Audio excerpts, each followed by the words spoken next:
10% na parking fee naman ang para sa congressman na nabigyan ng proyekto ang distrito. 6% para sa Bids and Awards Committee, 7% para sa DPWH at tax na 7%. Ang matitira na lang daw para sa proyekto ay nasa 35 to 38%.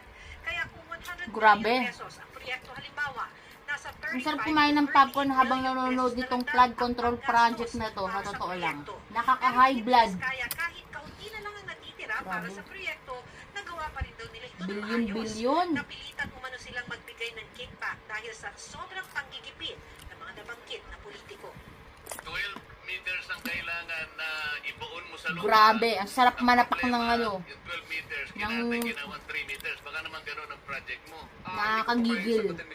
Grabe sila mangurakot. Hindi, ikaw ang tinatanong ko. In-example ko lang yung Mindoro. Baka gano'n ang gagawin mo, may mali talaga. Hindi po, Mr. Chair, kami na lang po ang nag-a-absorb ng mali